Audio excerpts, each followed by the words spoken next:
Jay was kind of telling us that offensively, you guys maybe didn't have the best weekend this past weekend. You wanted to work on a lot of things for this game. Just how do you feel like you executed those things tonight?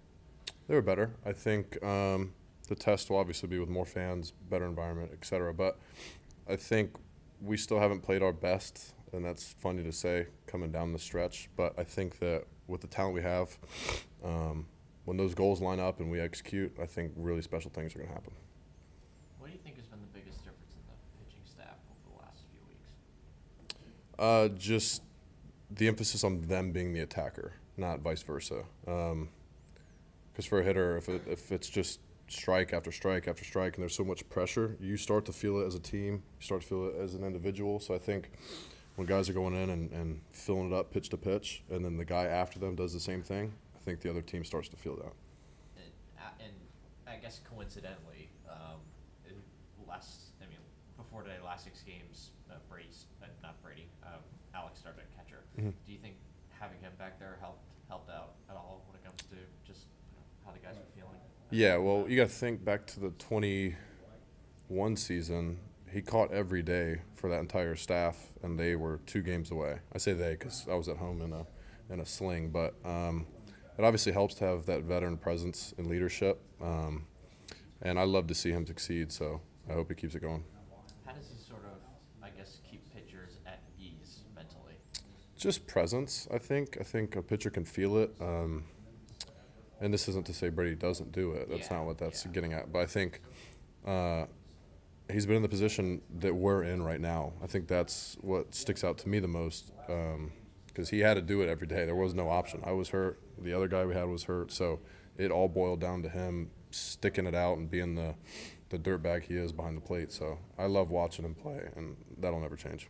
And then defensively, like, how is he able to maybe steal calls, or like what are some like small things that he does back there that helps out a pitcher? Everything. I've seen him block some of the craziest wild pitches I've ever seen. I've seen him throw out dudes throwing 1-7. So I think he can do it all behind the plate. But I think mainly it's the presence that I take away from it more than anything. You guys are hosting, I guess, maybe what poll you look at, but Sure. the number 1 team in the country. And I know that's something that you yourself, a lot of your teammates, this program is used to kind of being in that position. Sure. What's it going to be like this weekend, kind of being not in that position, being on the other side? Well, I think you get the underdog mentality of it. I think for us, when we have a lot of fun playing, I think we're usually really good. When that enjoyment kind of gets taken away, I think the performance kind of coincides. But I think for us, our goal is just to play our game and have a lot of fun doing it. And I think we're going to like the results of it. How do you guys stay? Sorry. How do you guys stay or prevent yourself from not allowing the joy or the fun in the game get away? Well, I mean, it's everything. It can be the pressure you put on yourself, wanting to succeed so badly. I think removing the thought from and putting it on I want to see my teammate succeed, that's what helped me the most going back to last year because it wasn't about me. I just sit there and wait my turn, and I think it benefited us in the long run. But, yeah, it could be anything, whether it's just you, whether it's wanting to perform for your parents, stuff like that. So I think it could be anything. We got to focus on what our job is and how to execute it and just enjoy it while we can. That's pretty much what I was going. Okay, good deal. Good deal. 2 birds, good deal.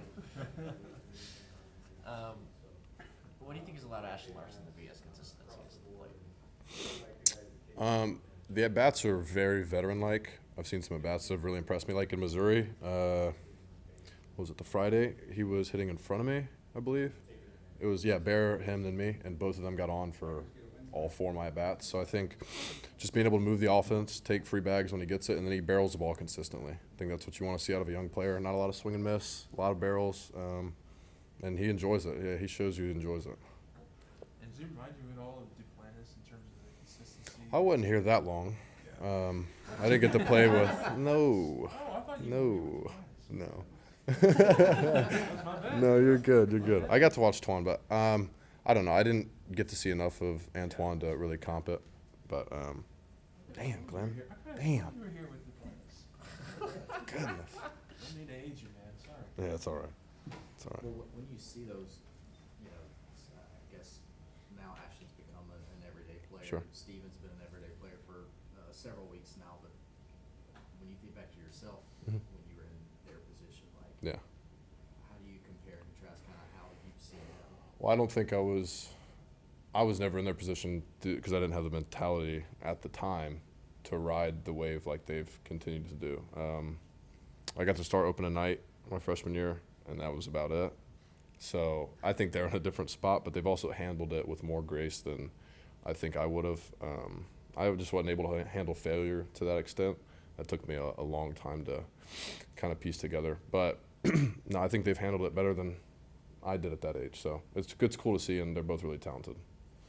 From a, I guess, a team development standpoint, how would you assess how crucial and or beneficial it's been for you guys to have Ashton emerge, have Mhm. Steven really sort of, take reins of the role that he's been able to take? Sure. Well, I mean, you said it. They've been playing every day. So if they're not playing those spots, someone else has got to fill the job. But I can't give enough credit to those two because they've done it not only overall, but they've done it in conference and performed in conference. So it's not like they're doing it in meaningless games. They're providing big at bats, which is huge. So, like I said, I can't give enough credit to both them. 2 more for Hayden. With Gage Jumpin's 14 straight scoreless innings for him, what has been the biggest difference for him the last 2 weeks? Pace, I think. I knew it would only be a matter of time before he found his groove. I've told you all that since doing media in the Champions Club at the beginning of this year. The stuff's special, and I think he's an ultimate competitor. He came here to want to win, and he's done a great job of just going out and competing every outing. Thank you, Hayden. Good deal. Thank you, guys. David.